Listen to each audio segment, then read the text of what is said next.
How do you have a $168 million deficit when in 2022, when Eric Gorton gave his State of the School address, he told everyone that we are good in finances?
Good afternoon. Today is Monday, March the 4th. This Committee of Finance, Diversity, Equity, and Inclusion is called to order. Madam Clerk, please call the roll. Here. Present. Here. Present. Present. Present. Talk to her. All right, thank you. And first up, I'm going to bring up the Chief of Finance as well as anybody who would like to join him. Okay.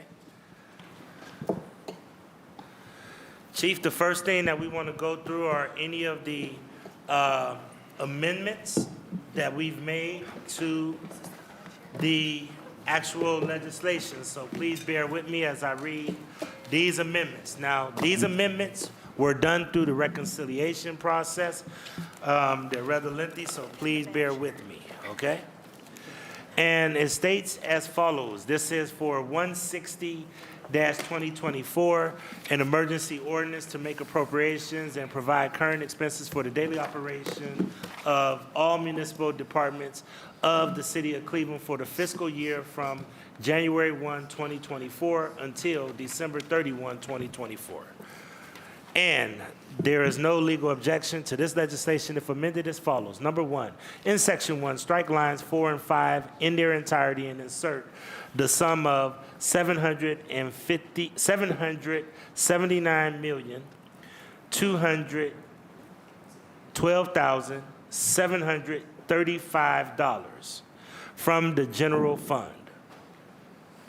In section number 2, in Section 1, at judicial branch, strike $48,273,787 and insert $47,273,787. Under executive branch, at Department of Law, strike $20,006,532 and insert $20,157,828. At the Department of Finance, strike $34,969,999. This is 160. 160. Okay? And insert $35,093,575 at Department of Public Safety, strike $400,719,587 and insert $400,364,587. Department of Public Works, strike $95,392 and insert $97,469,58. At the Department of Community Development, strike $2,256,802 and insert $2,506,802. At the Department of Building and Housing, strike $15,833,253 and insert $17,346,269. At non-departmental, strike $90,708,136,000 and insert $88,080,140. At total executive branch, strike $721,348,621 and insert $722,872,179. At total general fund, strike $778,689,177 and insert $779,212,735. And at total appropriations for 2024, strike $2,059,692,490 and insert $2,060,216,048. Please check that for clarification if you guys could, because it looks like it might be a small typo. It's $2 billion? So, okay, just make sure that it's full $2 billion. Okay, yes. So that is right. Okay. All right, number 3, Section 1, at General Fund, at Judicial Branch, at Municipal Court, Judicial Division, strike $27,201,695 and insert $26,201,695. At I, personnel and related expenses, strike $21,665,032 and insert $20,665,032. And at total judicial branch, strike 48,273,787 and insert 47,273,787. Number 4, in section 1, at general fund, at executive branch, at Department of Law, strike $20,006,532 and insert $20,157,828. At 1, personnel-related expenses, strike $10,831,896 and insert $10,983,192. And at Department of Law, strike $532 and insert $20,157,828. Number 5, in section 1, at general fund, at executive branch, at Department of Finance, at Division of Risk Management, strike $1,233,313 and insert $1,365,889. At I, personnel and related expenses, strike $701,813 and insert $825,389, and at total Department of Finance, strike $34,969,999 and insert $35,093,575. In section number 6, in section 1, at general fund, executive branch, at Department of Public Safety, at Division of Police, strike $230,920,747 and insert $230,580,747. At 1, at I, personnel and related expenses, strike $214,494,921 and insert $214,184,921. At 2, other expenses, strike $16,425,826 and insert $16,395,000 at 826. At Division of Fire, strike $114,619,597 and insert $114,604,597. At 2, other expenses, strike $5,031,235 and insert $5,016,235. And at total Department of Public Safety, strike $400,719,587 and insert $400,364,587. Number 7, in section 1, at general fund, at executive branch, at Department of Public Works, at Division of Recreation, strike $18,049,418 and insert $18,851,568. At I, personnel and related expenses, strike $10,791,472 and insert $11,623,622.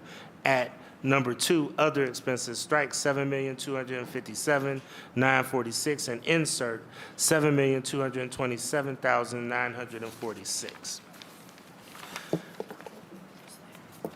At Division of Property Management, strike $10,221,344 and insert $10,151,344. At number 2, other expenses, strike $3,096,261 and insert $3,026,261. At the Division of Park Maintenance and Properties, strike $19,907,625 and insert $21,644,141. At I, personnel and number 1, personnel and related expenses, strike $11,462,623 and insert $12,219,139. At 2, other expenses, strike $8,445,2 and insert $9,425,002. And at total Department of Public Works, strike $95,392. and insert $97,469,058. In section 8, number 8, in section 1, at general fund, add executive branch at Department of Community Development Office. Strike director's office from the title of the section at Community Development Director's Office. Strike $2,256,802 and insert $2,506,802. At number 2, other expenses, strike $1,567,945 and insert $1,817,945. And at total Department of Community Development, strike $2,256,802 and insert $2,506,802. General fund at executive branch at Department of Building and Housing at Division of Code Enforcement, strike $9,074,141 and insert $10,587,157. At I personnel and related expenses, strike $8,663,791 and insert $10,176,807. And at total Department of Building and Housing, strike $15,833,253 and insert $17,346,269. Number 10, in section 1, at general fund, at executive branch, at non-departmental, at other administrative, strike $32,137,754 and insert $28,234,258. And at 1, personnel and related expenses, strike $9,456,394 and insert $6,203,398. At 2, other expenses, strike $22,680,860 and insert $22,030,860. At transfers to other funds, strike $56,670,882 and insert $57,946,882. At 2, other expenses, strike $56,670,882 and insert $57,945,882. And at total non-departmental, strike $90,708,136 and insert $88,080,148. Number 11 in section 1, at total executive branch, strike $721,348,621 and insert $722,872,179. And at total general fund, strike $778,689,177 and insert $779,212,735. Number 12, insert new section 4 to read as follows. This is dealing with the vacancy pool. Section number 4, notwithstanding the foregoing, no expenditures shall be made to fill non-critical vacancies from the citywide vacancy pool as referenced in the mayor's estimate. File number 160-2024A at page 293 as non-departmental, other administrative vacant full-time employees without prior legislative approval. Number 13, renumber existing section 4 to new section 5. These amendments were dated 3/4/24 by Stephanie Melnick, Chief Assistant Director of Law. Director or Chief, did you want to give any input? And I know that this was based on many of the reconciliation items that we have, and a lot of it are dealing with FTEs, and that's why the counts and the numbers came in the way that they did to adjust the numbers, but would you like to explain? To the chairman, first, congrats on reading through all those changes. That's a lot of numbers throughout there.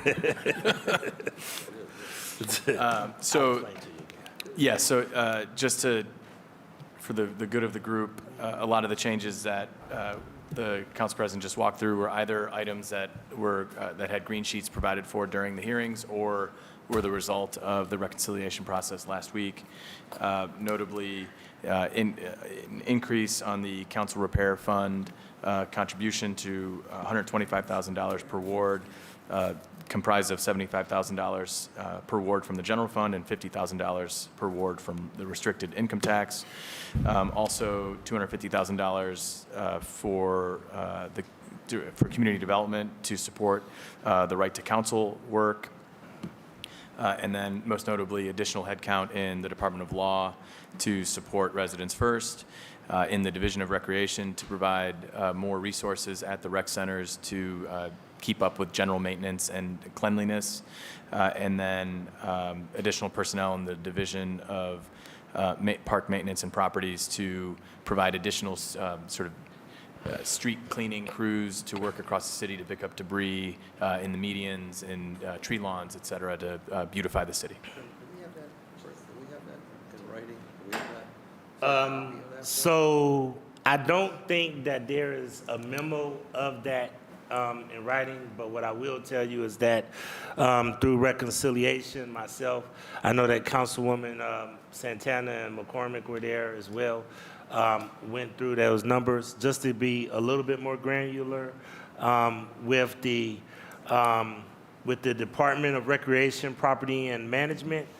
We are budgeting for 11 positions, general maintenance, and then there's 75,000 that will be to subcontract with any outside agencies. And then we originally requested 15 FTEs that would have consisted of 5 crews with 2 general workers that would have had 5 people with CDLs and 10 general workers. But instead now we're going to have 3 crews with 3 CDLs and the rest general workers. And then we also had police auxiliary for 100,000. And then I do want to reiterate that through operational reviews, we had increase in security at recreation centers at 1.5 million, economic development to add 6 full-time employee equivalents, which was 570,000, and added 20 positions back to code enforcement from the vacancy pool, which is 1.5 million, and then 3.7 million for tree damage sidewalk program. Did I miss anything?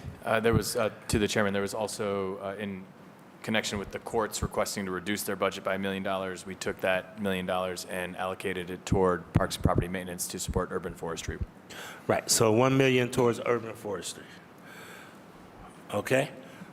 Any questions, Councilman Palensi? But again, is there any way they can provide that to us in writing here? I mean, I thought they would have presented it to us so we can have it, see it in black and white. To the chair, I believe I did leave a very brief bullet point list, I think with Daryl during the meeting on Thursday. Okay, we'll identify the bullet pointed list. Yeah. You know, I'll be honest, a lot of this took place in negotiations, so there was not a lot of memos, but I will reiterate with Daryl to try to pull down something in writing with those. Yeah, Mr. Chairman, because it all goes back to the, trust but verify. And I want to see exactly what I'm being asked to vote on. We're going to have second reading, and I need to see what I'm voting on. So I would say, again, respectfully to the finance director, I'd like to see that before we take a vote, quite frankly. To the chair, these changes were made at essentially the request of council. I understand. And We'll get a bullet point sheet of each and every item and which amendment they pertain to. Because when you look at the legislative, for example, when you look at the 11 positions, what we would have to do is actually calculate the 11 positions and show that the amendment made in 160-2024 reflect the 11 positions. But we'll work with getting the point-by-point settlement with, since you can have that. And then, Mr. Chairman, my last question is after these changes are being recommended here, how many people are going to wind up in the pool? through the chair, there will be 82 positions remaining in the pool. 82 positions. From 125 as was in the mayor's in the estimate. pool. Okay. And if you heard the last amendment, Councilman Palensic, amendment number 12, creates a new section that basically Yes. all of these pools come through council through prior legislative approval. Yeah. So So- we actually will approve what comes out of that pool. So so again, educate me, Mr. Chairman. So if they tap the pool, let's just say, for the sake of discussion, community relations taps the pool, that would have to be voted on by city council. Legislative action, yes. Okay, thank you, Mr. Chairman. So that was the provision that we had our legal teams work with theirs to come up with language so that any positions allocated out of that pool must come before us with legislative approval. Any other questions regarding ordinance number 160-2024?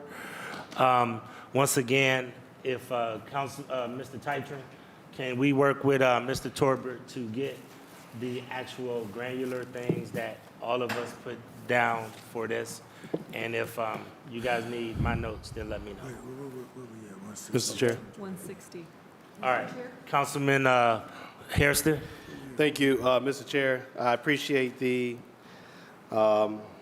interactions you and the leadership team held with the administration. Do I agree with all of them? Absolutely not. I think there should have been a bit more worked out there, but, you know, I get you don't always get what you want, but just want to make sure I say that out loud, that I think that, you know, this body in particular should have and could have, you know, did more as it relates to some of the things that we wanted to see. But, you know, I know that you made the best decision that you thought was for the body, and so I support your decision, Mr. President. So that being said, first and foremost. Secondly, in the amendment, section 12, under the vacancy pool, what is a non-critical position? What's the definition of non-critical? Because Do that. any position can be narrated as in a way that will seem critical, right? And so my concern is that that does nothing for, I mean, 82 out of 85 can be critical at some point. As I said about residents first and making sure that the Department of Building and Housing had their positions budgeted for them, because what's new and shiny today can be dull tomorrow. And I think the next new and shiny thing that comes along, you know, there could be a case made that this is a critical position that we need to do X, Y, and Z because the sky's falling, we need to get this done, right? So my concern would be is that we remove the word non-critical and just allow for it to read to fill vacancies from the citywide, non-critical regardless, because we can take legislative action, whether through committee, however you see the path forward, Mr. Chair, where it can be a introduction and pass and come to finance for hearing, and then if we support it, then move to the floor for passage. I think that we should remove non-critical because I'm concerned that the case can be made that 82 of 85 positions could be considered critical. So just my thoughts, Mr. Chair.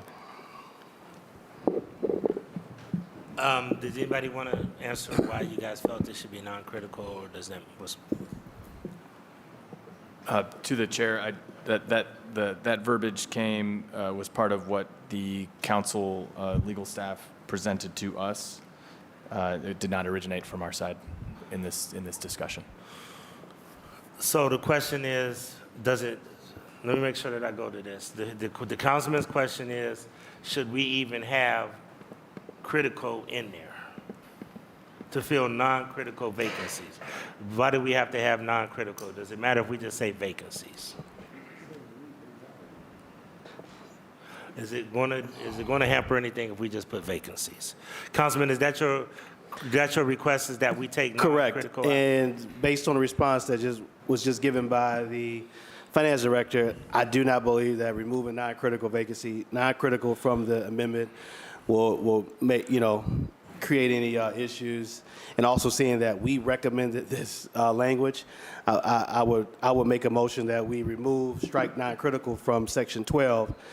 That will read, the notwithstanding the foregoing, no expenditure shall be made to fill vacancies from the citywide vacancy pool as referenced in the mayor's estimate file number 160-2024A at page 293 as non-departmental or administrative vacant full-time employees without prior legislative approval. To the, if I, Councilman, Chief. yeah, so through the chair, though the language did not originate on the administration side, this was agreed to as part of the broader negotiations on reconciliation.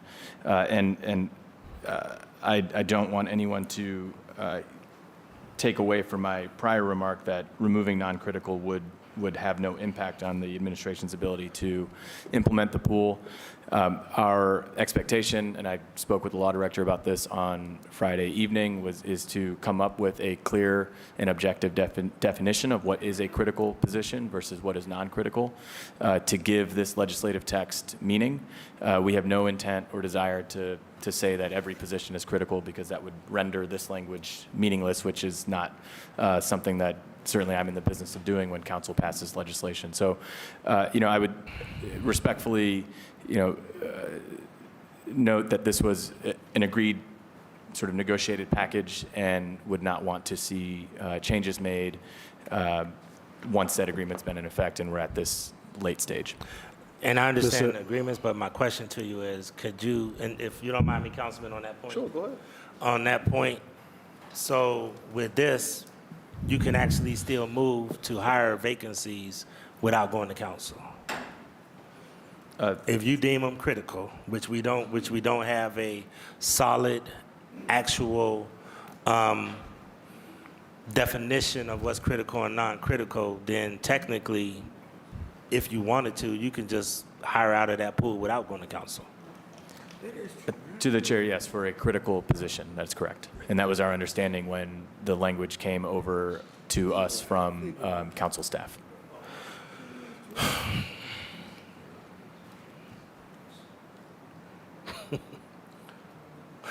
Councilman, you put a motion on the floor.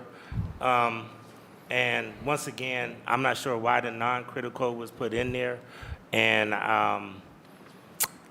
once again, do we want to hold up a whole piece of legislation over one word? Or do we just, all council wants you to do is come back and, as we had a conversation, I'm not sure what this non-critical is going to uphold or hurt or whatever else like that. That's what I'm trying to understand. Chair, Councilman Hairston. if I could add a bit more context, in my opinion, I believe a position were, very much needed. It would have made it inside of the actual staffing numbers budgeted for the executive branch, whether it is trash collection, whether it is streets, where we have seen additions added in those departments. Building and housing has been added. There was a reduction in police that will be considered a critical position. However, that was removed from the budget from the administration.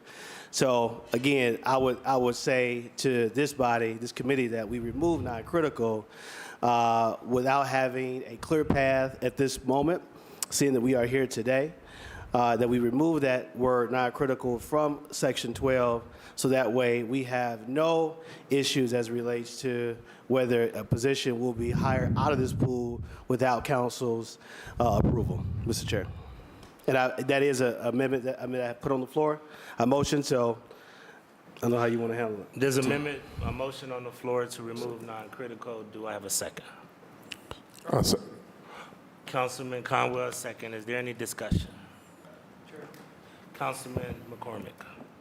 Thank you, Chair. I wanted a clarifying point to the chief. In the conversations around the idea of bringing back hires out of the pool requiring additional legislative authority, did you have a legal objection to that? Or was it more of a procedural? I wanted to clarify, or is it more of a procedural objection? To the chair, I'd say I don't want to speak. I'm not here in a capacity as a lawyer, so I don't want to speak to legal objections. I'll leave that to the law director. I'd say, procedurally, it does raise sort of concerns with respect to, notwithstanding the fact that I know the legislative process can be quickened, that's not an issue, is that just going through the process for critical positions that need to be filled adds weeks to the endeavor. Okay, so it's more of a procedural hiring. Okay, thank you, Chair. So I'm just trying to stay in touch with the attorneys, and basically the attorney's definition that they gave me, the reason that they done it is because they said that all of the vacancies in the pool were considered non-critical. So are all the vacancies in the pool considered non-critical?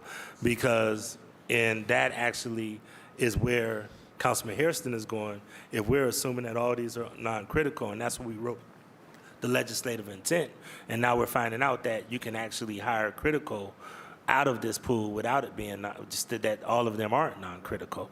That kind of is the ambiguity that we're dealing with right now. To the chairman, I don't know where the Yes. idea that each of the positions was non-critical came from. That's certainly not how we've been thinking about this going forward. It really depends on what the request is from the division or department that's making the request. So if it's, I imagine we could all agree that a building inspector would be critical, but there may be other positions that are not so service-oriented, to the public, direct service delivery, that would not be considered critical, that, they could go until the next budget process to get that position filled. But we would argue that there will be requests that come to the pool that would be for critical positions that we would want to move as quickly as we possibly could. Well, we're going to bring Rachel in here to have that discussion, but while we're waiting on her, Councilman Casey, but hold up, before Councilman Casey, Mr. Titra. Mr. Gentile.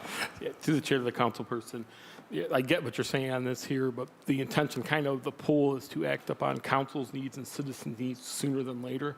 So this will delay that if there is a critical need. Now, not that all these will be critical, there will be a few that are critical, so if there's a need like building and housing, law, something to do with residents first where we don't have enough people, this will just delay bringing that person on. Now, whether it's 2 weeks, 3 weeks, 4 weeks, whatever it takes, we already are pretty challenged bringing people on as quickly as we can bring them on. So just to kind of note that's kind of the reason why we kind of left the critical ones out there so we could act quicker to try to get boots on the ground to meet needs of the citizens and things that the council sees that needs to be fixed, or the administration. So I just wanted to note that. Thank you. And once again, as I told Chief and all of the chiefs and the mayor, I'm willing to expedite and have those conversations. So I don't want to make it seem like legislative intent is going to hold up the process. We will move it as fast as we deem fit. We just want to make sure we protect our oversight process. Councilman Casey. Thank you, Mr. Chairman. Mr. Chairman, I kind of find, sorry about that. I kind of find Mr. Gentile's explanation a little comical because the administration has a history of not being able to hire any position, critical or non-critical, in an expedited manner. So to say that it would be the council that would hold that up isn't fair. So I also wanted to say, Mr. Chairman, this is the very first time that I'm seeing or hearing of any of these amendments. So I do have a number of questions, but the first one is, Councilman Plensick says it all the time. We don't hire, we don't fire, we don't deploy. So why do we need to have oversight over a vacancy pool? I think that was geared toward you, maybe. Say the last part again. All right. If we don't hire, we don't fire, we don't deploy, why does the council need to have oversight over the vacancy pool? To know which departments that they're going to, which is one of the things that many of the council members ask. Okay. Is that we still exert some kind of control over where and how these get allocated to the different pools. All right. Thank you.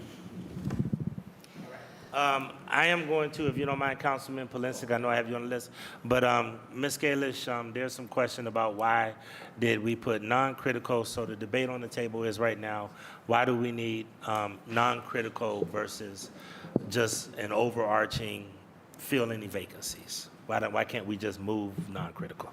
We were always told from the budget hearings that this vacancy pool was non-critical hires. Okay, so we thought the entire pool was non-critical. We can delete non-critical if you want to just say. That's the amendment on the table on the board right now, is to delete non-critical, and that's the discussion that's taking place. But you did this basically because throughout the budget hearings, most of those positions in there pool were positions were non-critical. And they Okay. made a specific distinction between that and, say, fire or police Okay. vacancies. Councilman McCormick, and then I'll come back to Councilman Valencia. So a specific point on that. Thank you, Attorney Scalish, for being here. So, but you don't see a legal objection to Councilman? I'm just trying to, because I've heard over the last couple of weeks around legality of requiring additional legislative authority for the pool. Your understanding is that we're fully permitted to apply this amendment. Is that correct? Okay, Yes, sir. thank you. Councilman Valencia. Thank you, Mr. Chairman. Mr. Chairman, I just, my honorable colleagues to the administration, I just want to follow up on your comments. I mean, the issue is here, I'm not aware of council ever holding up any allocation, legislative action, or anything that's pertaining to filling jobs. The problem is here is that it's an administrative function, and quite frankly, I mean, when you look at these, go back in these budget books and you start looking at how these civil service and how some of these other ranks have dropped in employees over the years, I can remember when we would do 3 and 4 police classes a year. I mean, wait a minute, we were able to do it, but now it takes forever to get somebody hired here. And that is not the fault of the council. It's not, we allocate the funds. Again, we don't hire, we don't fire, we don't deploy. We don't administer. We allocated the funds as we do every year, as we're doing now. But it's up to you folks to hire. You know, I have my own thoughts about this hiring pool, because what I predict to you is what we're going to see is at the end of the year, we're still going to have the pool sitting there, you know? And at that point, they ought to be in their bathing suits in a pool, okay? That's what we're going to see, and that's what I predict. I hope I'm wrong, but that's what I'm predicting at the end of the year. The pool is going to be sitting there, and we're going to have still critical positions not filled. But again, it's up to you folks to fill the critical positions. Thank you, Mr. Chairman. Thank you. And Councilman, Chief, and then we'll move to finish the discussion. But Chief. Through the chairman, I just want to be clear. There is no finger pointing going on here. This is an effort to, through the way we appropriate funds, to do everything we can to expedite the hiring process and allocate resources where they're needed at that moment in time, so that if Director Martin O'Toole is able, for example, is able to fill all of her vacancies in the Department of Building and Housing and has, you know, people who are qualified waiting to come to work, but for positions, we can just say through the administrative process, here are those positions. I agree that council can move legislation quickly. There's no question about that. This is, I want to reiterate, not a finger pointing exercise. But that process, even at its fastest, takes 2 to 3 weeks. And in those 2 to 3 weeks, we could lose candidates. And so this is, you know, we're talking with 82 positions in this pool. We're talking under 2% of the personnel in the general fund budget. That gives us a modest amount of flexibility to meet the needs of the city in real time without additional process. All right, so Chief, with all due respect, and I know it's not in the finger point, we do have an amendment proposed on the table. And the only thing I would say is that, you know, I kind of see a little different, that we wouldn't make an offer and then take it through legislation. We would pretty much allocate the positions, and then you'll go through the hiring process. So I don't see that we would lose people within a 2 to 3 week process while we're just allocating the positions. So I just want to make sure that we do. Yeah, to the chair, if I could, the plan to help the directors, particularly with these critical positions, is to have postings that don't have an end date, that don't have a maximum number of people who can be qualified for the job, so that if she's got 10 vacancies, she can fill the 10, and then if there are 5 other qualified candidates for building inspectors, we can allocate those from the pool so that she can bring those 5 in right away. All right, Councilman Conwell, you had a question? Yeah, you know, the only thing I want to do, I sit back listening to the chief, and I thought about it over the weekend, and I'm nosy. And to the chair, I want to look at your system, dealing with your pool system, and who's over it, the human resource manager, through the chair to the chief? So through the chair, there's a request. There will be a request process that will be made of the request will be made of the mayor's office. It will include HR and finance in the review of the requests, and as they're approved, then the positions would be allocated to the departments to fill the positions. Well, we always have finance, HR, and requests going through the mayor. You know, why would he involve himself with that? He has the human resource manager. I mean, he's the expert opinion. And you know what I see, just me, you have the human resource manager there. You have the director or the commissioner of that department sitting there, because the mayor, he doesn't know all the nuts and bolts of every single, no. No, through the chair, I'm agreeing. It's Okay. it'll be the chief of staff acting on behalf of the mayor, but the Okay. mayor's our boss on our Yeah, side. he's the boss. He's your And boss. so ultimately, he's the approver Right. upon the advice and recommendation of the people he's hired to do that for him. Because what I'm looking at is the commissioner or the director, they will, O'Toole will give you the expert opinion. The mayor don't know, he doesn't know, and she had to set her culture in place, right? Agreed. Yes. So I just want to see it. I'm going to take a look at it, and I want to look at your retention. You know, you got a pool, you're doing recruitment, but I just want to see your retention also. That's in there, recruitment and retention. So I'll get your number. I'll call you, meet with you this week, or when we come. I'm not going to criticize you. My thing is to try to seek to understand what's going on. I just want to know. Great. Okay? Thank you. Thank you. All right, so we got an amendment on the table. Councilman Harrison, do you want to re-propose that so then we could finalize any votes? Thank you, Mr. President. It's critical. Strike non-critical from Section 12. All right, so we got a motion on the table that's been moved and seconded by Councilman Conwell to remove and strike non-critical and just leave it as field vacancies. Seeing no other discussion, all in favor say aye. Aye. Any opposed? The ayes have it. Strike non-critical. Thank you. So let me do this if I could, because my apologies. I thought that everybody was aware of the amendments that were negotiated by the leadership team. But once again, the operational review hearings, we had an increase of $1.5 million in recreation security. We had an economic development to add 6 full-time equivalencies, which was approximately $570,000. We added 20 positions back into code enforcement budget from the vacancy pool, which was about a $1.5 million allocation.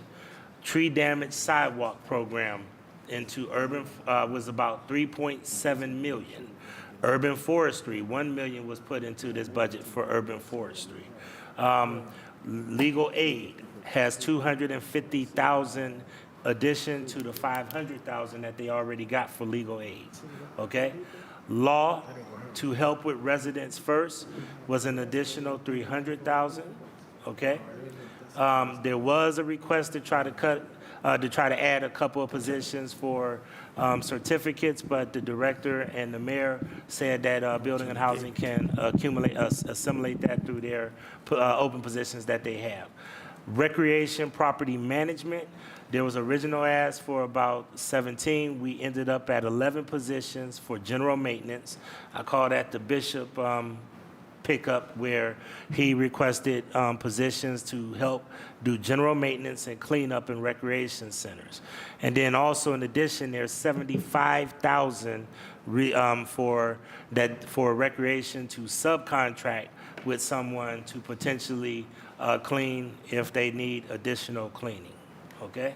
The FTEs, we originally requested 5 crews at 15 full-time equivalents, which would have been 5 CDL drivers at $72,000 and general workers at about $64,000. Now remember, that's including benefits and actual salary. And originally that would have been about $1 million if we would have did 17, but once again, it would have been about $1 million if we would have did that number, but we ended up with 10, which would be 3 CDL drivers and then the 2 general workers that would go with them. Polisic requested for police auxiliary, 100K. We put 100K into police auxiliary. Okay, and then one other thing is the capital budget, and I want to make sure that everybody knows that we had 75,000 that we put into each council ward, which originally it was a different formula that the chief was going to put in, but we put in 75,000 from the general fund, and then we put 25,000 in, or how much is 50. it? 50,000 in from RIT, right? For a total of 125,000 that each ward will have access to for capital improvements. Did I miss anything to the leadership team or anybody else? Yes. That's the total? Yes. Okay. Yes, sir. Councilman Conwell. You mentioned 11. You put 11 job spots for the recreation department. Say that again, Councilman. Did you mention 11 job spots for the recreation department to do preventive 11 maintenance? for general maintenance, but then also we have another 10 that will be dedicated towards the cleaning, the medians, the vacant, lots strewn with trash and other things like that to beef up our crews to do just general maintenance and cleaning outside. So inside and outside. Interior as well as exterior. So let me ask you this. Are they going to do preventive maintenance also? Part of their just description doing- is that they can do basic maintenance, which means that, yes, they can do some of the preventative maintenance things that we need in the rec centers. And Mr. Small President, paintings, toilet fixtures, those kind of basic small repairs that don't take a full-time plumber and other folks, but just basic handyman repairs. There's a title called a handyman that actually covers those kind of repairs. right. And so they'll walk the premises, interior and exterior also, and they write down issues and concerns. Well, that's the goal. Once again, recreation is going to have to manage them, but we're giving them the bodies with the anticipation that they will do exactly what you're talking about, stay on top of those kind of preventative maintenance issues. My last question, sir, and who is going to manage them? They have an entire maintenance crew at the rec that they are anticipated to manage them with their recreation staff. So once again, that's their responsibility to make sure that they manage them and deploy them the way that they're supposed to. Yeah, we need a preventive maintenance, really a preventive maintenance department with some experts in there so that and when you have that, you don't have to constantly replace stuff or take bond money out because they see things and it could save us millions of dollars in the long run. Mr. Okay. President. Absolutely. I couldn't agree more, sir. All right, we'll see. Okay. I'll walk my rec. All right. Thank you. All right. All right. Seeing no other, Councilwoman Spencer. We're good. Thank you. I had to take my turn at the mic, Mr. Chair. Thank you. I wanted to thank leadership for these negotiations. I think overall this is an extremely positive outcome, like a lot of the changes here. I wanted to, of course, shout out and show appreciation for the $1 million for urban forestry. More needed, but that's a tremendous start. And I also really appreciate the clarification about the council repair fund. I was not comfortable with the previous formulation, so this is great. Obviously supportive of right to counsel. I did, Mr. Chair, want to take a moment to clarify, and you'll have to excuse me, but I think there's no time like the present to ask, the age-friendly home investment program. This is similar to Right to Counsel. AFIP is basically a flagship program of council. It's council's baby. I remember in prior budget cycles it being the subject of very, very robust discussion. The funding level for AFIP has varied year to year. It's maybe been as low as 75 and it's gone up to 125. And I think when I spoke with Director McNamara, my understanding is that we could potentially do up to 150,000 per ward. There's capacity to do that if we fund that. So I need to take this opportunity to ask where we have funded AFIP from historically, and is it not part of the general fund conversation? And if not, when would that discussion occur? I'll take a first crack, and we know that it's been hard to get in some of these dollars from AFib out the door, okay? When I looked at the accounts, we are very, very generous in the amount that each council person has, okay?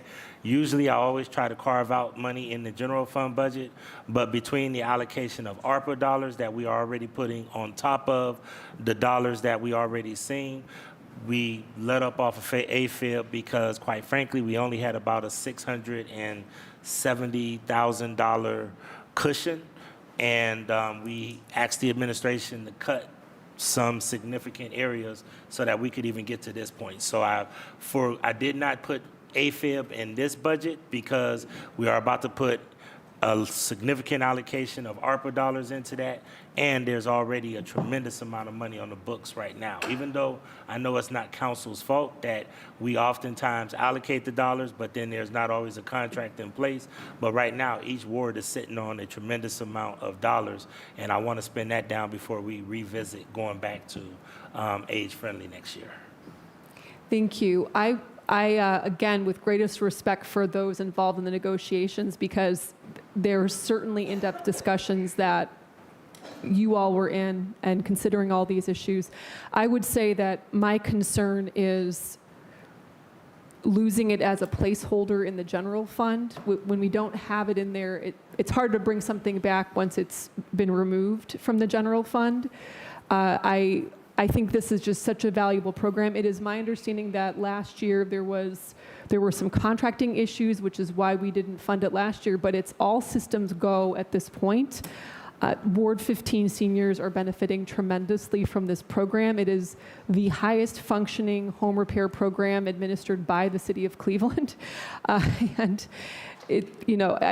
my concern would be, I just want to say this for the record and to our leadership and to my colleagues, that my concern would be, does this then fall off the radar by not having its place in the general fund budget?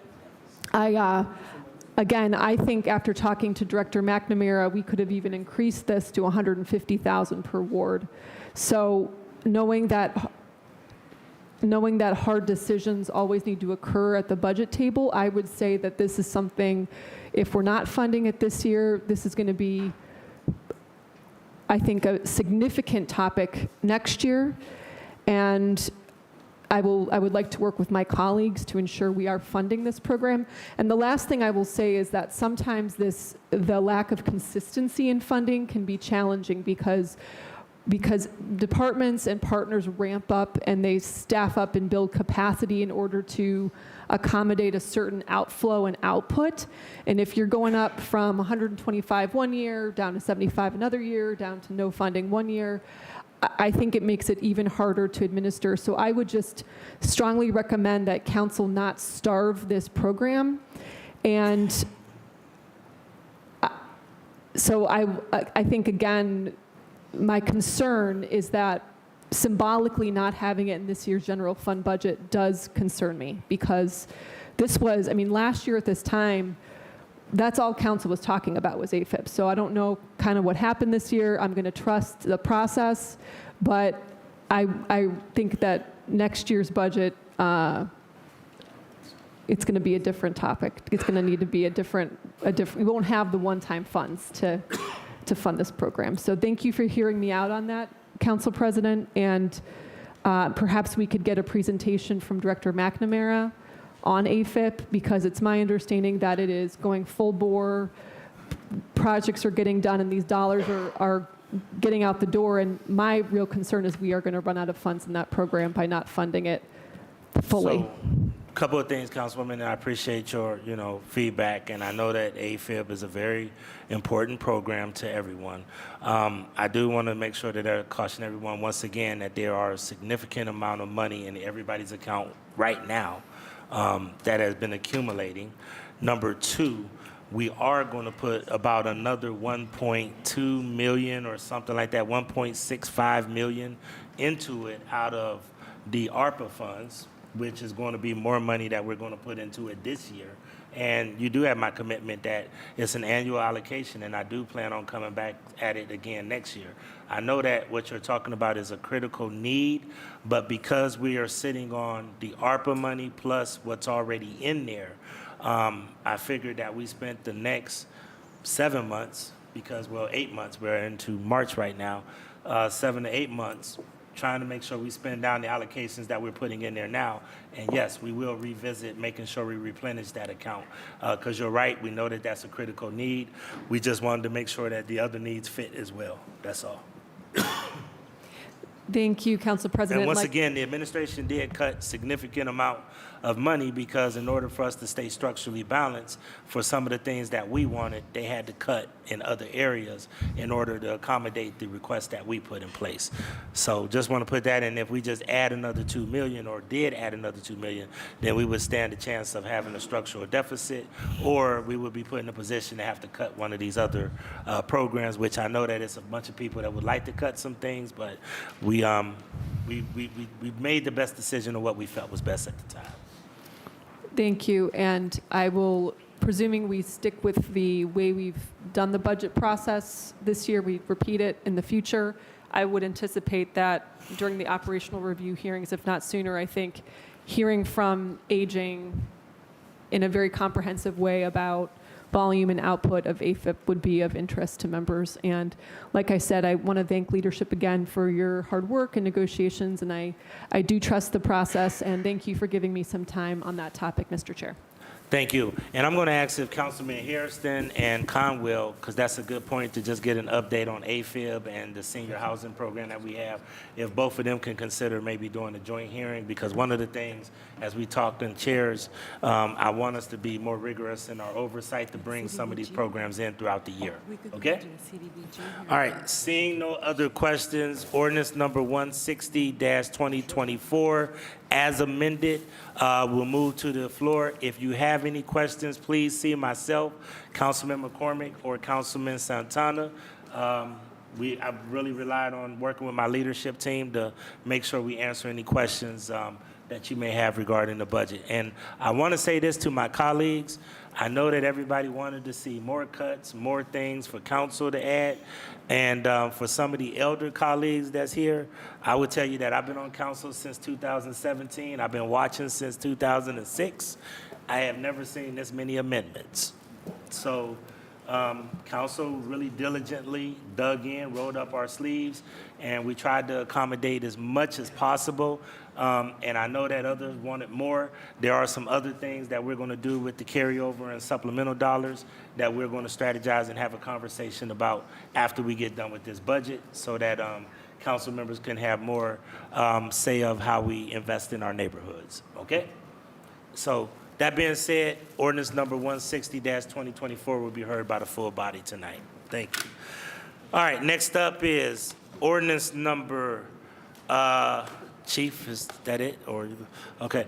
Next up is ordinance number 197-2024. I'm sorry, 196-2024 by Councilmember Griffin by departmental request, an emergency ordinance authorizing the Director of Finance to enter into various written standard purchase and requirement contracts to provide building construction materials, equipment, supplies, and services, including labor, for various divisions of city government for a period of 1 year, with 2 one-year options to renew for an additional year, exercisable by the Director of Finance.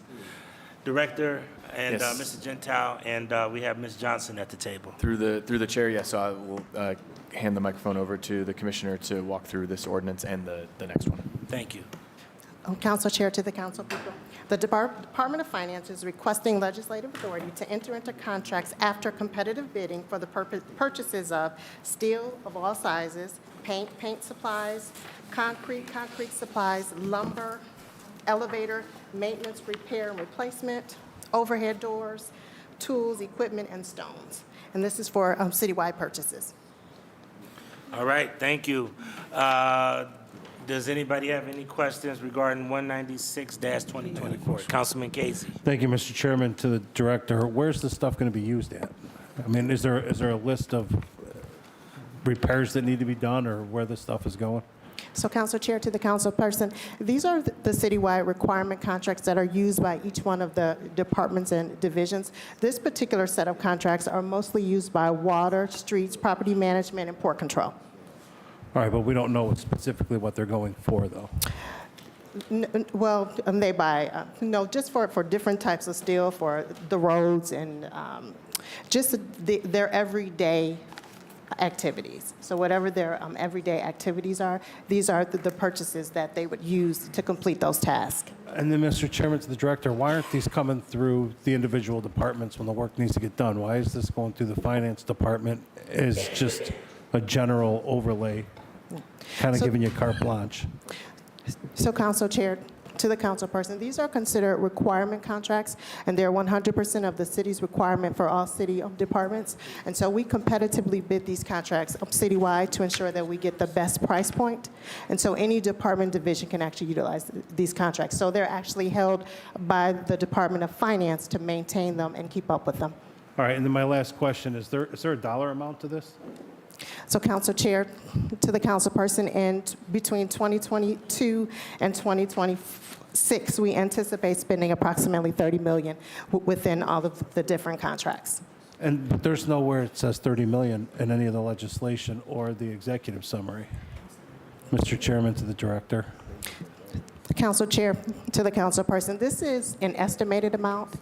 We can give you a breakdown by each contract and what we anticipate spending, but we have not spent that because we're actually still during the contract period.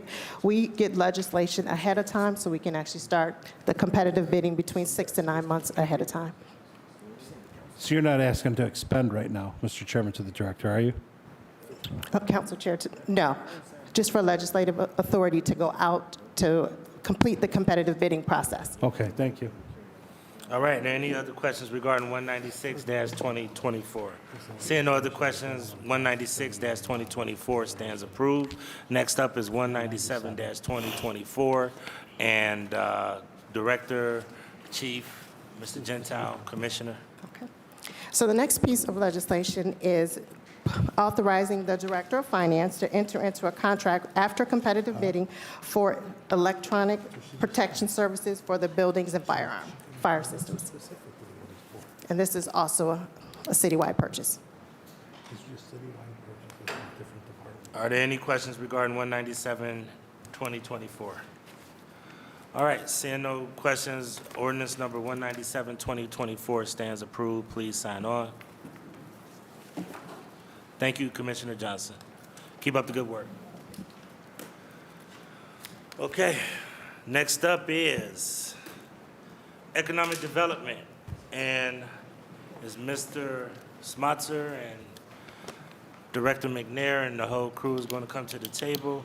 This is ordinance number 107-2024 as amended by Councilmember Casey, an emergency ordinance authorizing the Director of Economic Development to enter into a grant agreement with the Euro Group, LLC, or designee to provide economic development assistance to partially finance renovation of a building located at 12400 Crossbourne Avenue to build an indoor pickleball facility. And this is for $100,000, and Director McNair and then Councilman Casey, but I do want to read this amendment into the record. There is no legal objection to this legislation if amended as follows.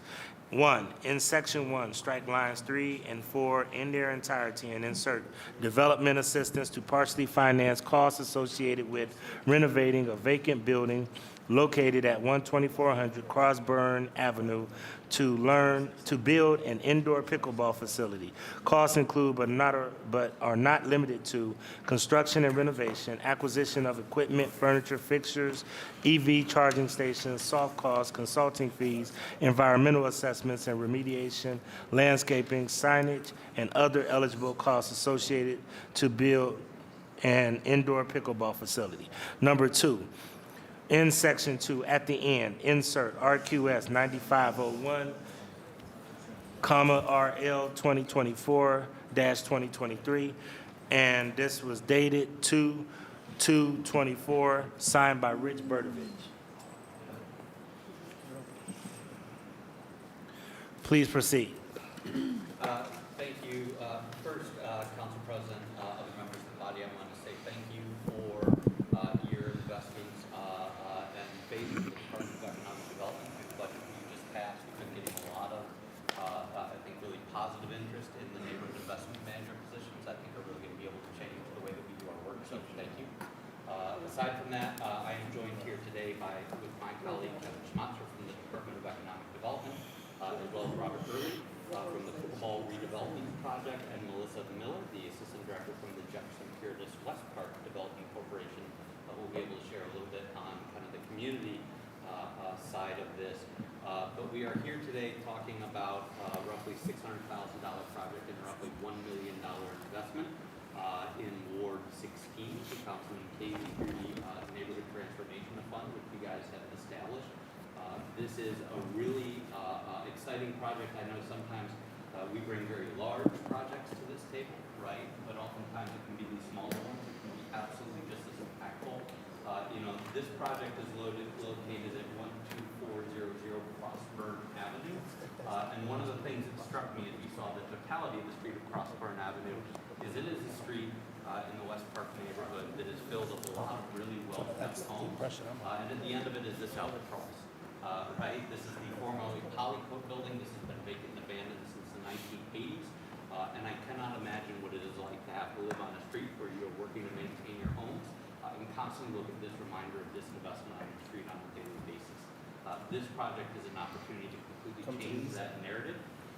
And so, you get everything Mr. Early, as mentioned, and you can go to the next slide, Kevin, has already invested about $300,000 in this site, investing in the acquisition of the property, demolition, cleanup. You can see a couple other photographs as you kind of go through here as he has been working on the property. Through creating this new pickleball club at the end of the street, we're going to create approximately, thank you very much, 15 full-time equivalent jobs with a payroll of about $600,000. So that's about $15,000 in new payroll taxes at the end of the year. So again, I think that this is a really impactful project that is going to bring a fantastic amenity to the West Park neighborhood. It's going to make a huge impact on a residential street. And with that, I'll give it over to Mr. Early if he wants to add anything about the project, and then to Ms. Miller to talk about the community perspective. Thank you, Mr. President. Thank you for letting me come out today to talk about this. This is super exciting. This picture actually up on the screen here will get you most excited. We got 10 indoor courts to make the largest pickleball facility in the area. Cleveland really doesn't, the city of Cleveland doesn't really have one. I mean, we have one just outside in Lakewood. So it's really exciting to think about this project, a great reutilization of this building. Vacant for a long time. As you guys saw, the first picture was all about the trees growing through and quite in very ugly shape. So taking down the trees, cleaning up the property, and creating this, we're expecting a very large turnout of people to be being here every single day. So this is great, good project. We have over 300,000 of just cleanup that we've done so far. We're expecting to finish the project under $1 million, create 15 new jobs with a payroll of approximately 600,000. Of course, this could elevate even further, because if we could keep this facility open 12, 14, 16 hours a day with the demand that I think is out there, that could even go up further. So great reutilization of the space. The neighborhood is very nice. By the way, the neighborhood is great. Like, the homes are very well kept up. I don't think there's a single one boarded up or bad. The neighbors have been pretty open arms. Just maybe a couple of them we've worked on a little bit. But I think this will be a great asset to the community, and really trying to open it up this summer. So that's what I have so far. Open to any questions or ideas, but we're looking for 100,000 to use towards MEP. So mechanical, electrical, and plumbing contractors that are certified through the city of Cleveland. So that would include women-owned, minority-owned, and Cleveland small business. Also using some of the low-income employees too through their contracts. So that'll be stipulated on their side through me. But really looking forward to this project, and happy to open it up for any questions possible. Melissa, do you want anything to add? Ms. Bella? Sure. Thank you very much to the committee through the chair. Jefferson Puritas, West Park CDC is really excited about this project. This building has been vacant for the 22 years that I've been at the CDC, and obviously nearly twice that long. I think that this is a great creative reuse for the building. As previously stated, this building is at the end of a residential street. Residents who haven't seen industry at the end of their street for the last 40 years. I don't think an industrial facility would have fit back into this building. There was never really a demand for it either. And this is a great creative reuse of the space to be used in a residential community that quite frankly could use a catalyst to get moving on development. And this is coming in. There are a few other smaller projects coming in on West 130th Street. This is a neighborhood that has been a bit challenging for us as a organization and a community in order to get new development over the past few years. So the prospect of this pickleball facility coming in, not only for the residents of the community, but what's great about this is it really is going to draw from all over the place and bring people to the Jefferson Puritas neighborhood. Is a very exciting prospect for us. Awesome. Anything else, Director, before we move forward? I'm going to go to Councilman Casey. I know that this was his project that he brought to council. If he would like to take the floor. Thank you, Mr. Chairman. I want to reiterate what has been spoken before. This is a building that actually only had walls up. It had no roof. It had trees growing up through it, basically. It was an old asbestos condemned building by the state of Ohio. Mr. Early came in. He saw the vision for it, and I can't be more excited about it. This is an investment into a part of the city that doesn't see much investment, even though, listening to some colleagues, you think that, our streets are paved in gold, but they're really not, especially this portion of the city that's kind of off the beaten path, just from the way it's logistically positioned in the state or in the city. And for this to be it's a little, I can't wait to have council out because it's on a residential street in an industrial area.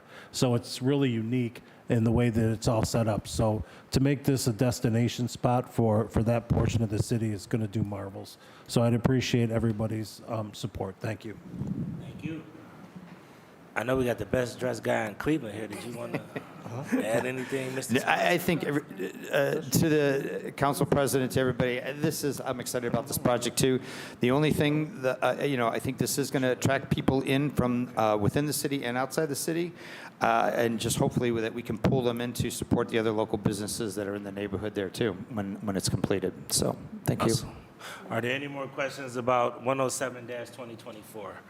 Seeing no other questions, ordinance number 107-2024 stands approved. Looking forward to learning how to play pickleball, let alone to get out there. There would be two of us. Visit it. All right, thank you. Appreciate it. All right. Thanks, Rob. I appreciate you. I'll go to health next, and this is ordinance number 195-2024 by council members Conwell and Griffin.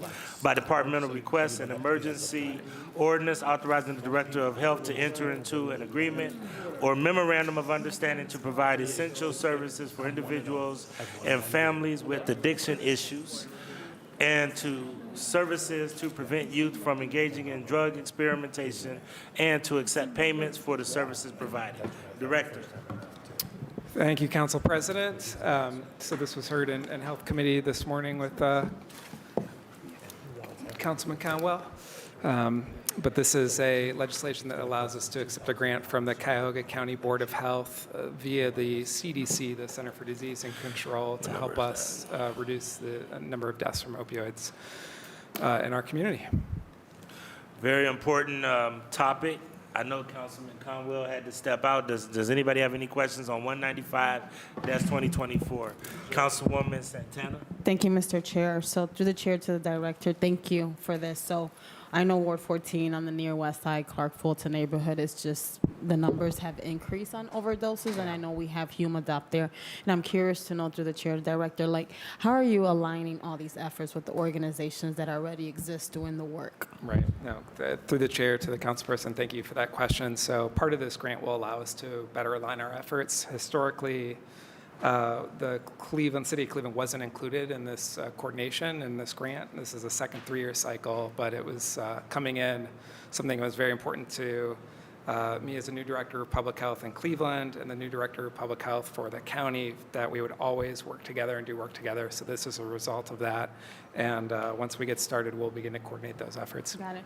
Are you, through the chair director, is there any like maybe convening of all these organizations that you have planned, like Metro Health? I'm curious to know what role are they playing, especially because it's affecting their neighborhood where they're in. Sure. Yeah, through the chair, Metro Health, through Project Dawn, Deaths Avoided with Naloxone, has really been a national leader in this space by increasing Narcan availability. And so they're a convener, as is the Adams Board, is the main convener for the county. So I don't have a date of anything planned at this moment, but I know the Adams Board has been doing a number of community engagement efforts to help. Thank you, Director. Yeah. If you could just let me know, I'm Absolutely. so passionate about addiction and overdoses, so I would really just kind of want to know what's going on and what's in place. Thank you. Thank you. Thank you. Councilman Harrison? Thank you, Mr. Chair. Glad to see that this collaboration is taking place. But I tell you, Mr. Chair, you still see the effects of the crack epidemic on our streets, right? I just really wish that this much dedication, willingness to help and do things was there back when folks were experiencing and going through the crack epidemic, years ago. We still see the effects of what has taken place in our neighborhoods on the east side, west side, and other places. Some neighborhoods have recovered. Some neighborhoods still haven't recovered, right? Including the people inside of those neighborhoods. But, it burns me up when I see, now, the urgency is there because of all these other drugs that are affecting all these other communities. But, black and brown people and all people, black, brown, white, everyone who was going through these issues through those crack cocaine days, were just thrown in jail, right? But now there's all treatment, there's a problem, you need help, it's mental, it's other things, right, that we hear. So glad to see this happening, but I think there's still, help needed for those who were affected during those periods. We cannot forget about those individuals who maybe were affected, who may be still battling drug addictions by using crack cocaine as well. So, I just hope, I don't know if this grant here works with, including teenagers. I'll tell you, I was in middle school, man, and through the chair, and there was a young man who was on cocaine in middle school, right? So it's not just pills, it's not just, these other drugs, but, you got some young people who are using, heavy drugs. And so I'm glad to see the collaboration, but I really, I just wish that back in the day before I was here and others were, and I was a child, that there was a real focus like it is now in 2024 and in the last couple of years. So that's all, Mr. Chair. Through the chair to the councilperson, absolutely appreciate that sentiment. It's no doubt that structural racism is the reason that crack cocaine wasn't treated as a addiction, and it was treated more as a public safety issue through police as opposed to healthcare providers. However, today in 2024, unfortunately, opioids are what's killing members of our black and brown community in Cleveland. Fastest demographics and deaths are in our Latino community and our black communities in Cleveland. And so we're losing hundreds of people every year in Cleveland alone through overdoses, and it's not too late for us to do better. But you're absolutely right. All right, anything else, Councilman Harrison? No, sir. All right, Councilman Conwell. All right, was that the end of that, Mr. President? Yes. Yeah, we're finalizing 195-2024. All right, when that ends, I want to just do an open conversation real quick. Some of the things we went over, I discussed with the director. Matter of fact, the two vans, he was going to give you an update on them. You actually requested. Through the chair, regarding our mobile units, you heard during budget hearings that they have finally arrived after the global aluminum shortage held them up. One is equipped, wrapped, and ready to go with the IT equipment. We did a soft launch last week and learned that a part of the sink is missing, and so needs to wait for this warehouse in Alabama to refill that request. But I believe a number of council folks have already been in touch with Commissioner Mills regarding some opportunities, and once they are fully operational, which should be in a matter of weeks, we'll have a full press release and event, announcements to the whole body. That's cool with that one. And then the other one I talked with him about is the health department.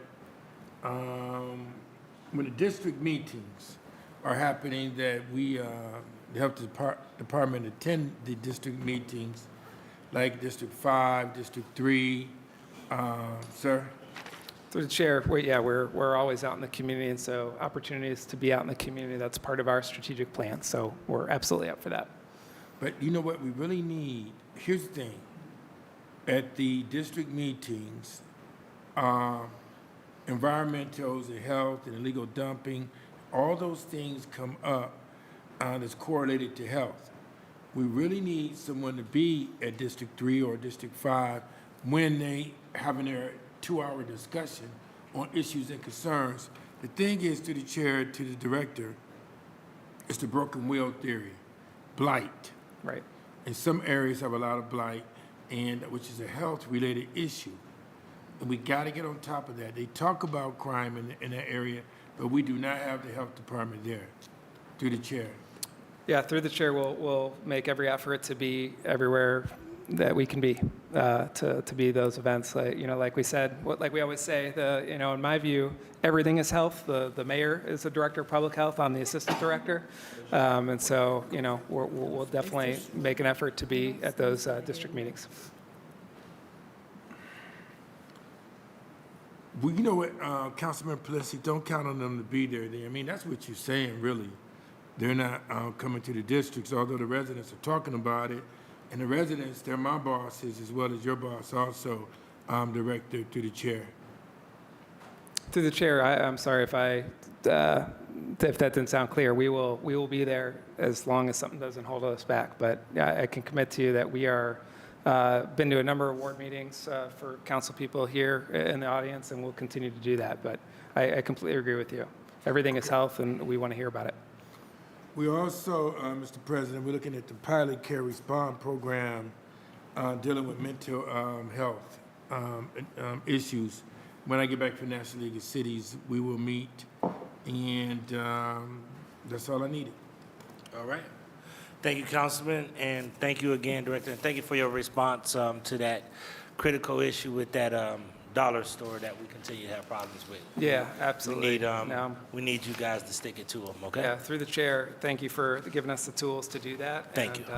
We're fully staffed with health inspectors, so we'll be out there. Thank you. Okay. Seeing no other questions, ordinance number 195-2024 stands approved.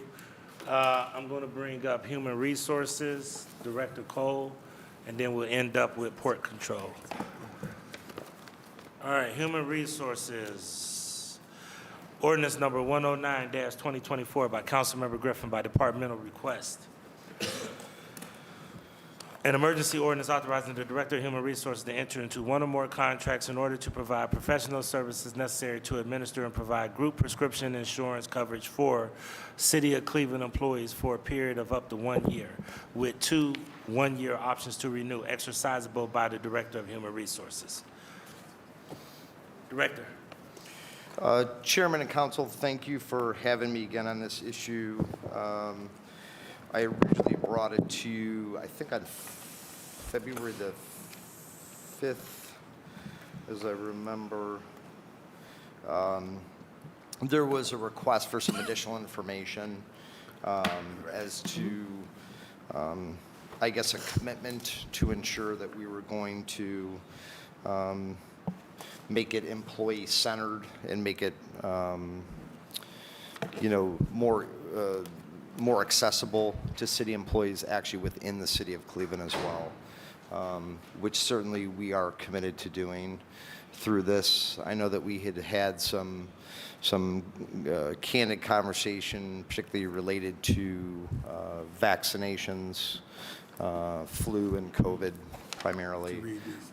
So I did send kind of an amended summary that I believe was passed out to you all, just kind of reassuring and reaffirming our commitment, to keep the best interests of our employees in mind.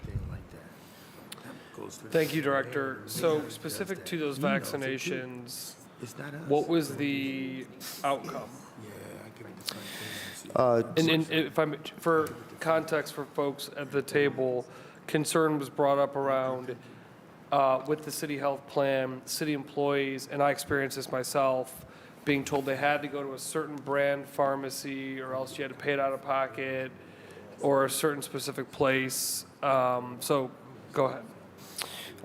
Thank you, Chairman. Yes, so under the current system, an employee would be required to either go to a healthcare provider like their doctor, or they would have to go to a Minute Clinic, so CVS Minute Clinic, to have the vaccinations administered. If not, it became an out-of-pocket situation.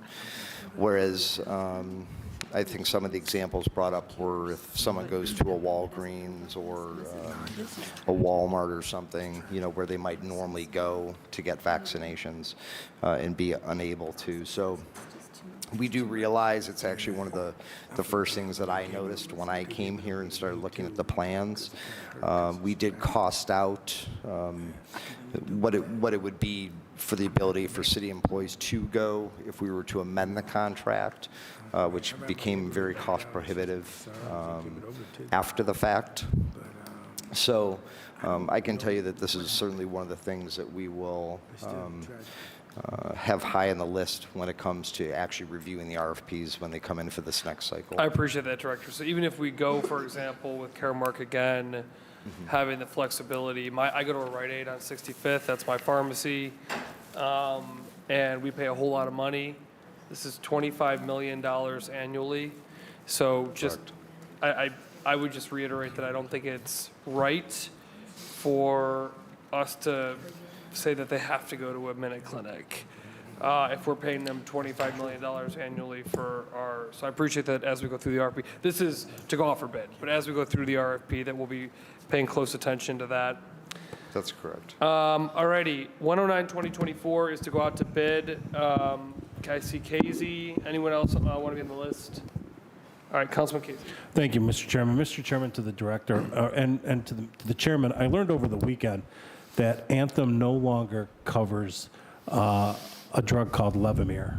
And Levemir is the #1 diabetic medicine in the U.S. And a lady in my ward who's a city employee learned about this because she went to go have her Levemir refilled. So my question, Mr. Chairman, to the commissioner is, before you guys renew these contracts, do you guys, and I'm no health expert, right? So do you guys renew what was previously covered, what's being used by city employees, what's no longer what's no longer covered, so that individuals who go to renew their medicine don't learn about it on the fly, get caught without their medicine because our insurance, which covered it for years, no longer covers it? Do you guys do anything for precautions on things like that? Through the chairman to the councilman, in this particular case, I'm not aware of Levemir being removed. However, usually if there's a change in the pharmaceutical lists, we're made aware, and there's usually a reason behind it, which, you know, certainly we could communicate to the employee. I would have to do a little bit more research specifically on Levemir, but can you do that, and please sure. let me know? I Absolutely. appreciate it. All right, thank you. Thank you. Do we have anybody else? That was it.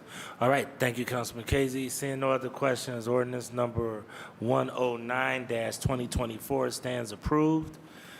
Next up is ordinance number 235-2024 by Councilmember Griffin by departmental request an emergency ordinance to amend sections 35, 37, and 38 of ordinance number 194-2021 passed March 29, 2021 as amended relating to salaries for various classifications. And Director, you have the floor. Thank you, Chairman. So the first part of this piece, Section 35, addresses a series of classifications, the chief classifications within the Department of Building and Housing. And essentially what it's doing is to increase the minimum to the pay band minimum, which is $31,200. That's basically minimum wage into a salary, as we've done with several other pay bands. And then the top being amended to $95,000, which is going to give the department the ability to do some changes related to equity following the ratification of the collective bargaining agreements. Which essentially will place some of the employees up to just about what their supervisors are making. So the intent is for the director of building and housing to be able to adjust the supervisor salaries to the appropriate level. Okay. So that's section 35. Section 37 is actually a new position for the Department of Economic Development called the Neighborhood Investment Manager. This new position is one of the new ones related to their recent reorganization, a very vital position. However, being new has no pay band. So we did bring it through the Civil Service Commission to create the position. Now we're asking that the salary for the position be created. Minimum of 33,280 with a maximum of 72,800. And then finally, section 38 is another addition based on the same reorganization of the commercial development officer. Again, a new position gone through the Civil Service Commission. Now we're asking for a pay band to be created. So a minimum of 52,000 and a maximum of 101,920. Okay. All right. Any questions regarding 235-2024? Seeing no questions, ordinance number 235-2024 stands approved. Thank you, Director. Thank you. All right. Port control. And I'll just start off while the Director joins us at the table. Ordinance number 114-2024 by Council members McCormick and Griffin. By departmental request, an emergency ordinance authorizing the Director of Port Control to exercise the first option to renew contract number PI 2022-29 with Cook Paving and Construction Company, Inc. for the public improvement of repairing, maintaining, and installing concrete on runways, taxiways, ramps, roadways, and other paved surfaces for the various divisions of the Department of Port Control. Director? Good afternoon, Mr. Chair, committee members. So this contract was initially entered into in 2022. It was a 2-year with 2 one-year options to renew. So we are requesting today to enter into the first of those 1-year options to renew.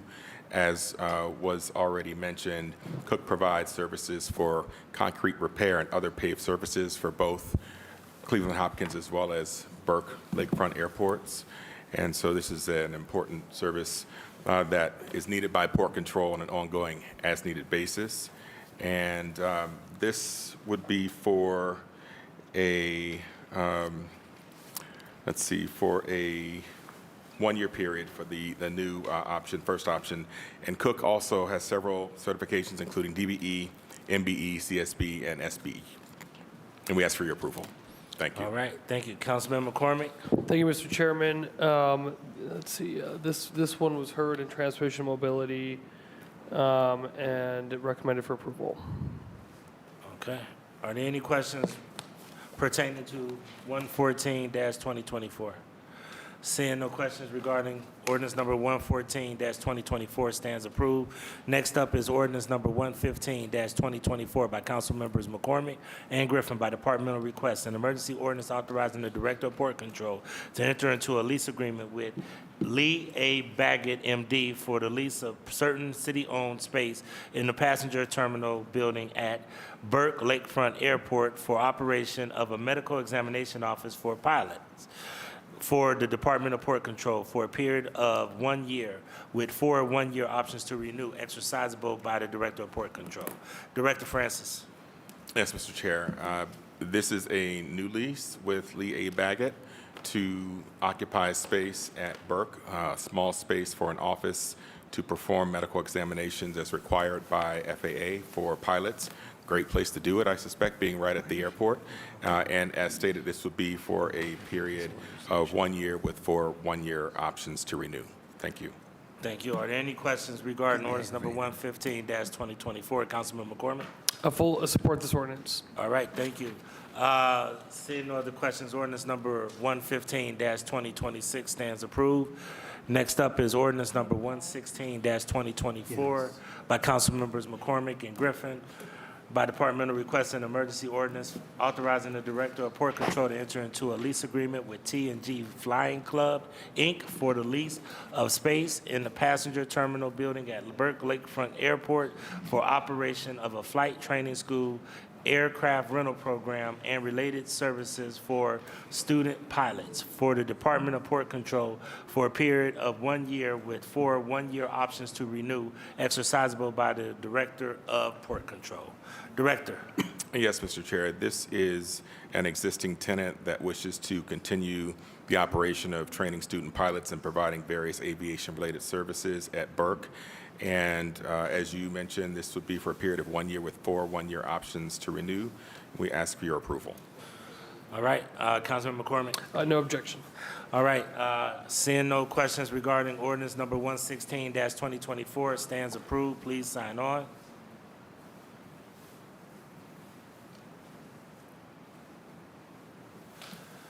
Next up is ordinance number 117-2024 by council members McCormick and Griffin. By departmental request, an emergency ordinance authorizing the purchase and/or rental by one or more requirement contracts of heavy-duty equipment and other equipment with operators and any necessary labor, materials, or equipment needed for the various divisions of the Department of Port Control for a period of 2 years, with 2 one-year options to renew, exercisable by the Director of Port Control. Director. Yes, Mr. Chair. This is a requirement contract. We're looking to go out to bid for these services, and it would be to provide skilled labor and equipment to supplement port control staffing for our efforts to maintain runway safety and other various construction projects on airport property. We ask for your approval. So these are to lease equipment and in addition to actually have people that are shoveling or keeping the runways clear during the winter emergencies, right? So this wouldn't necessarily be for winter operations. There is an item coming up in a bit that is specifically for winter. Okay. But this would be throughout the year. Throughout the year? On the airfield, And yes. what will they be cleaning and what will they be keeping clear? So the function is to provide rental equipment that we don't own, and it's to allow for work to be performed to maintain on the airfield. It could be any number of projects as deemed appropriate by the members of our team that we would need additional support on. And that could be, for instance, operating a crane. For instance, we don't have the capability of doing that or cement finishes, things like that on the airfield. Okay. Councilman McCormick? This was vetted by Transportation Mobility and recommended for approval. All right. Seeing no other questions, ordinance number 117-2024 stands approved. Please sign on. Next is ordinance number 118-2024 by council members McCormick and Griffin. An emergency by departmental request, an emergency ordinance authorizing the purchase by one or more requirement contracts of automatic doors, including labor and materials needed to install, inspect, repair, replace, and maintain automatic doors for the various divisions of the Department of Port Control for a period of 1 year, with 3 one-year options to renew, exercisable by the Director of Port Control. Director. Yes, Mr. Chair. So the Department of Port Control has over 50 automatic doors between the 2 airports, Hopkins and Burke. And so we are asking to go out for authorization to go out to bid for a new contract. Action Automatic is a 2-year contract with 2 one-year options. So we're looking to do that again with the new services. And we do allocate resources annually within the budget to cover our needs in this area, and we ask for your approval. Thank you. Councilman McCormick? This was vetted by Transportation Mobility, recommended for approval. All right. Seeing no questions, ordinance number 118-2024 stands approved. Next is ordinance number 119-2024 by council members McCormick and Griffin by departmental request, an emergency ordinance authorizing the purchase of one or rental by one or more requirement contracts of machines, equipment, supplies, and parts needed to repair, replace, refurbish, maintain, upfit, and enhanced vehicles, equipment, and machines, including labor, materials, installation, training, inspections, and related services for the various divisions of the Department of Port Control for a period of 1 year, with 3 one-year options to renew exercisable by the Director of Port Control. Director. Yes, Mr. Chair, this is a requirement contract. The current contract began in 2020 with a 2-year term with 2 one-year extensions. So we are at the end of that period. We're looking to go out to bid for a new contract for these services for supplying parts, equipment, materials for vehicles and equipment for the Department of Port Control, and we ask for your approval. Thank you. Councilman McCormick. Vetted and recommended for approval. Thank you. Seeing no other questions, ordinance number 119-2024 stands approved. Please sign on. And finally, for Director Francis, ordinance number 188-2024 by Councilmembers McCormick and Griffin by departmental request, an emergency ordinance authorizing the Director of Port Control to enter into 1 or more requirement contracts without competitive bidding with MB Companies, Inc. for various proprietary services of labor, equipment, parts, supplies, and materials needed for maintenance, repair, enhancement, replacement, installation, testing, audits, and training for vehicles and equipment provided by MB Companies, Inc. for the Department of Port Control for a period not to exceed 1 year, with 4 one-year options to renew exercisable by the Director of Port Control. Director. Yes, Mr. Chair, this is also a requirement contract. We're asking authorization for a direct award contract with MB Companies. They provide proprietary parts and software that's needed to maintain and repair the current MB manufactured runway snow removal equipment, which we utilize during winter weather events, and we ask for your approval. All right, Councilman McCormick. Thank you, Chair. This was relieved by the committee. Let's see. So, Director, this is a company that we have historically worked with, is that correct? That's correct. And you Through are the chair. satisfied with their services? Yes, we are. Okay. This is a 1-year contract for their services, Chair. So I support this legislation. Okay, thank you. Are there any other questions regarding 188-2024? Seeing no Chair. questions, Councilman Hairston? Just really quick, I know in the executive summary, it shows the number of minorities, employees out of 311, there's 28 that works for them. Number of women, 37. Now, through the chair to the director, is that 28 that works at our airport, or is that just 28 in their entire company? So we don't know how many minorities actually at our airport doing work, do we? So through the chair, so these individuals that are employees of MB, none of them work in Cleveland. This is at their facility, at their headquarters in Wisconsin. Thank you. So to the chair, we send the equipment to them, or they transfer the equipment? So what's that process? Through the chair, we've purchased equipment from them, and so they provide us parts to service the equipment, which we then handle here, and they also provide us software which is needed to update for the sort of the latest ability to use that equipment at the airport. Got it. So we do the services? That's correct. Okay, we just get the parts and the software from this company? From the company, which is based in Wisconsin. And to lastly, to the chair, is it our staff that does the work? Or we have a contractor here that takes their parts and do the work on our equipment? So let me see. I'm looking through some of the information here. I believe if we don't do that service, we would have a local company that would provide that, but we are likely able to do most of that work in-house. Okay. All right. Thank you. Thank you. All right, thank you. Are there any questions regarding 188-2024? Seeing no other questions, ordinance number 188-2024 stands approved. This next one is, thank you, Director. And congratulations on the airlines supporting the first phase. Yes, much more work to come, but that's a big deal. Thank you all. All right, this next one is ordinance number, this is going to be heard and considered for full council tonight. This is ordinance number 264-2024 by council members Conwell and Griffin by departmental request, an emergency ordinance to amend section 4 of ordinance number 895-2022 passed October 3rd, 2022 as amended, relating to authorizing the director of city planning to create, D, Transformative Arts Projects Fund Program. Councilman Conwell, did you have any remarks on this regarding 264-2024?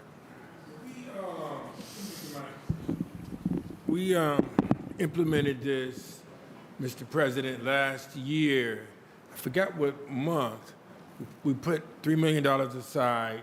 We also created a board that we put over it.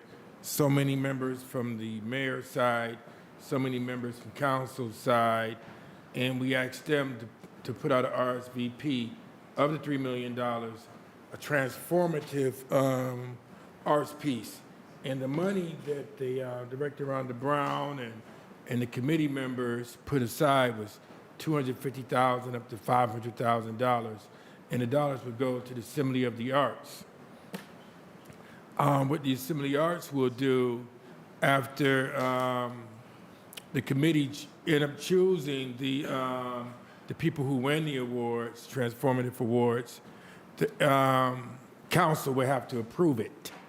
After council approves the funding, then they'll send the funding to the let's say to the arts institution.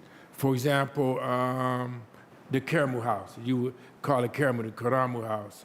They might get $250,000, and they would do something transformative in that neighborhood. The Cleveland Playhouse, they might receive $500,000.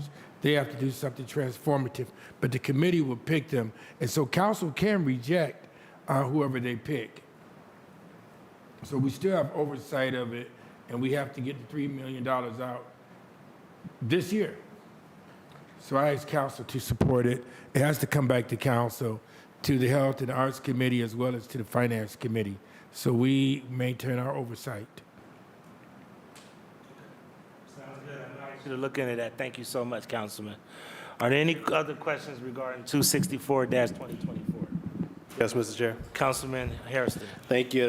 When we first heard this a couple of months ago, I made a motion that any and all interactions, any and all communications, written or electronic, shall be co-branded from the administration and city council, seeing that this is not just a one-sided piece, that in fact our council member, Councilman Conwell, led this effort, really worked hard to bring this about and collaborated with the administration.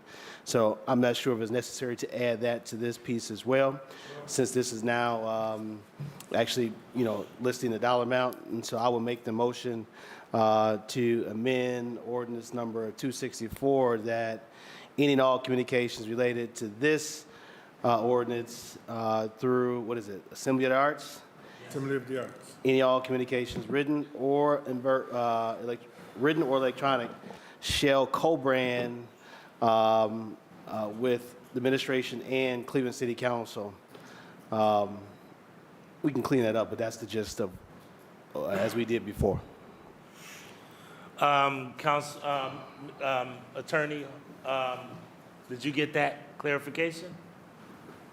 Could you repeat it one more time so that if you could make sure we got the amendment right? Thank you, Council President. Yeah, I understand what Councilman Hairston is mentioning. My question through the chair to Councilman Hairston is, do we have that language already in Ordinance 895? Well, this piece today, 264, is just amending that ordinance. Your original motion to change stays. Okay. So you wouldn't necessarily need to add it to this, which is just changing section 4 of the existing. All right, I rescind my motion based on the law director's legal opinion. Mind you, I don't have 895-2022 in front of me. While we are looking, can you ask someone to look up 895-2022, just so that we can verify, and then once we verify that, we'll confirm that and move on, okay? All right, Councilman, is that good that we verify No, that's that? fine. Yeah. Okay. All right, thank you so much. let's just get that verification if we could, and then I'll come right back to 264-2024, okay? So as soon as somebody gets that verification, let me know. Therefore, I'll go to the next piece until we finalize 2024, and I'll keep the amendment open until we actually get clarification if that was in the first piece. All right, so I'm gonna leave that one open until we go to this next piece.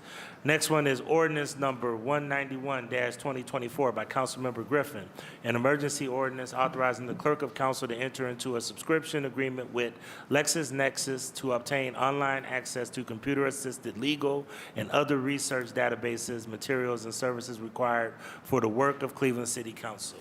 And ladies and gentlemen, this is pretty much Legistar. This is what we all look at with our legislation. So it's our way of how council tracks all of our legislation. Does anybody have any questions regarding that?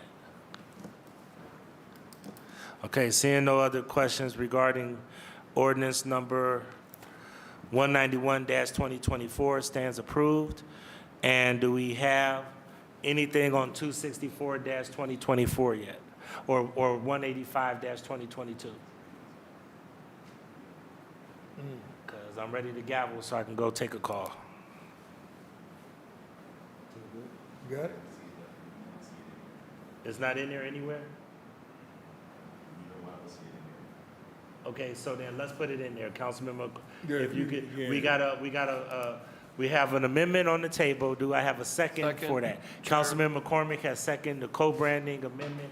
So Councilman Hairston, can you restate it for the record so that we can make a vote for the record? Thank you. So previously and today, the motion was to make sure that any and all communications, written or either written or by electronic communication, shall co-brand with the administration and Cleveland City Council. So any press releases, any award letters, any letters communicating with the potential recipients, that if one is mentioned, the other is mentioned in any and all written or electronic communications.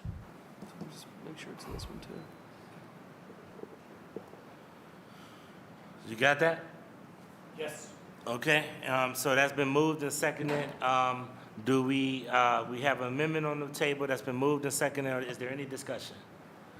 Seeing no other discussion, all in favor say aye. Aye. All opposed? The ayes have it. Therefore, 264-2024 stands approved. Please sign on. Thank you. Appreciate it. And that being said, this Committee of Finance, Diversity, Equity, and Inclusion is adjourned until the next call of the chair. Remember, we are not meeting next Monday, March 11th. The next meeting will be Monday, March 18th. This Committee of Finance, Diversity, Equity, and Inclusion is adjourned. Thank you.